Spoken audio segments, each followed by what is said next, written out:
if I got lucky. This temple itself got lucky.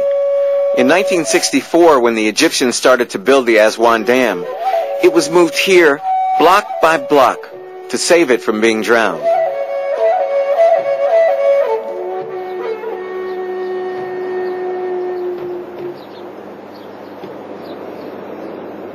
The Aswan Dam is modern Egypt's greatest engineering project, bringing electricity and water to the entire country. But it devastated Nubia, flooding 500 square miles of its land. When I look out over this lake, all I can think about is what we can't see. All the history of an ancient civilization that's been lost. Many of the people displaced by the dam now live in and around the city of Aswan. They still call themselves Nubians and are fiercely proud of their culture and history. Surprise to me on this whole trip. There's even a program on local television called Nubian Treasures, hosted by Ezra Dahab. Stunningly beautiful.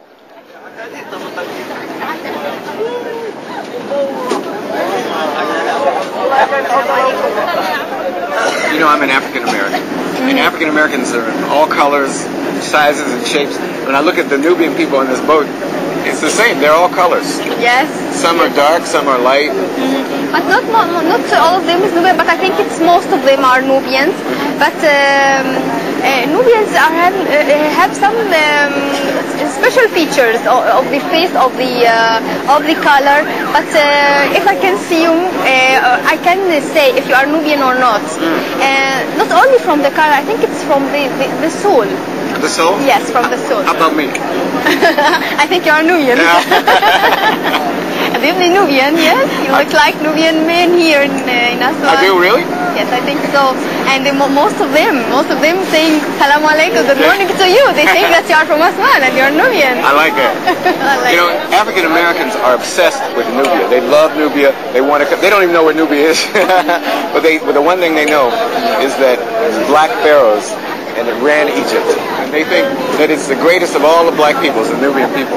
Yes, because Nubia is a part of Africa, and the American African people, they are a part of Africa. I think their hearts, although they are living in America, I think their hearts, a piece of their hearts is still in Africa.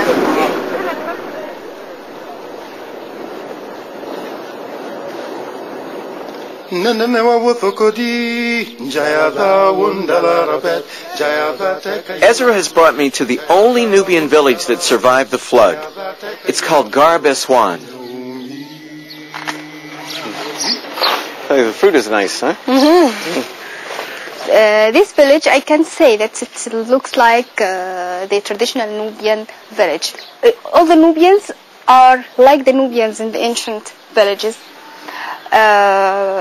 They still, till now, talking with the Nubian language. They still, till now, wearing the Nubian clothes. They still, till now, having their tradition in all the occasions of their life. Traditions on wedding and celebrating. They say the same.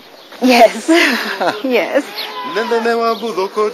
Since the loss of their land, younger Nubians like Ezra are determined to preserve their own language and culture and want to find out more about their ancient history. This area which the Nubia, the real Nubia, was there. And now it's under the water. Yes, because the water covered every place there.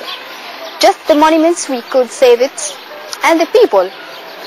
When I was a boy, a little boy, and the dam was being built, it was famous. People talked about it all over the world. But the black Americans in my hometown were very angry because they said it was racist.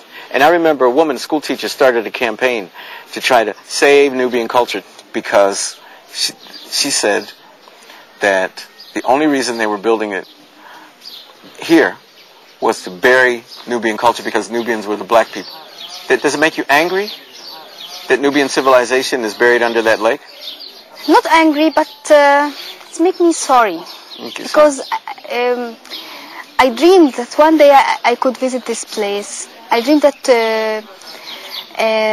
if I could have the chance to live even one day in the ancient Nubia, because my father told me many things about it, my grandfather and mother, and all the history books or all the books which talking about the Nubia. And when I see the pictures of the Nubia and the palm trees which the water is covering till the end, sometimes I cry. Yeah.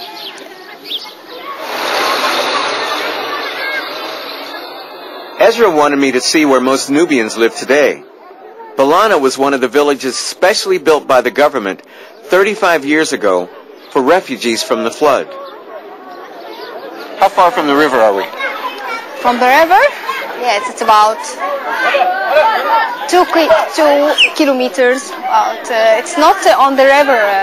No, it's not on the river directly. No. So it's a long way. Yes. Yes. They lost their close relationship with the Nile because in the ancient Nubia, most of the houses were on the Nile. Just few steps to let your feet touch the Nile waters.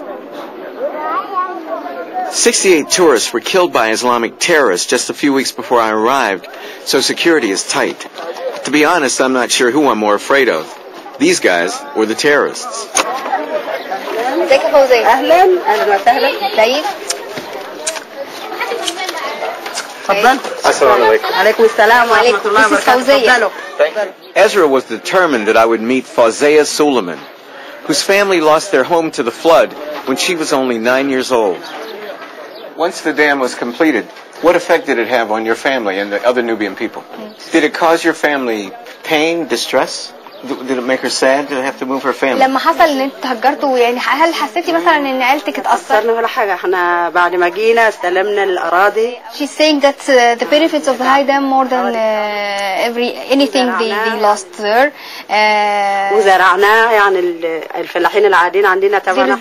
There is no pain for her family for moving from the ancient Nubia to the modern Nubian villages. She's very happy because now she has a chance to educate, to learn, and her children are in the school learning. That's good. And she hopes that she will learn like them one day. But do you miss? Now I'm confused. She wasn't supposed to say that. She was supposed to be against the dam. But there's a policeman in the background. في يعني دايما بيحصل لي انا لما بعمل لقاءات مع الناس كتير بتوبرنا هنا لما باجي. في ناس بيقعدوا اسمعيني في ناس بيزعلوا، في ناس حتى بيقعدوا لما بيفتكروا الحاجات دي بقى. This nice lady clearly has been programmed by the security police that are outside protecting us from terrorists, or the threat of terrorism, to say that building the dam was the greatest thing in her life, when in fact it was devastating to her and to her family and to her neighbors, all of whom were forcibly removed and dumped in this makeshift village. Once the policeman leaves, Fawzia calms down. The older people, did it upset them? Did it make them angry? Did it hurt them when they were forced to move? قولي لي يا فوزية، الناس الكبار يعني لو فاكرة ساعتها أيام التهجير كده الناس الكبار الحاجات كلها اللي نزل بالركايب واللي نزل. She says that most of the old people during moving they were crying and saying goodbye our land. Or afialogo in the Nubian language. Afialogo. Afialogo? Afialogo, yes. That's mean afialogo بلدني goodbye our land. كل حاجة. كل حاجة. She says she missed everything.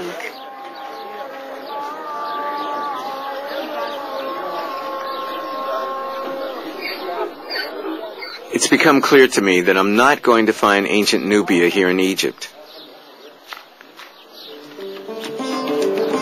South of here, in the Sudan, I've heard that ancient Nubian cities have survived out in the desert.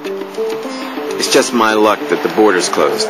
So I've got to go all the way back to Cairo, then fly south to Khartoum before driving north again on a 2,000-mile round trip to the heart of ancient Nubia. My family and my friends think that I'm out of my mind to be going to the Sudan. All we ever hear about the Sudan is that it's in a state of civil war. It has a fundamentalist Islamic government, and it hates Americans. So I'm kind of nervous.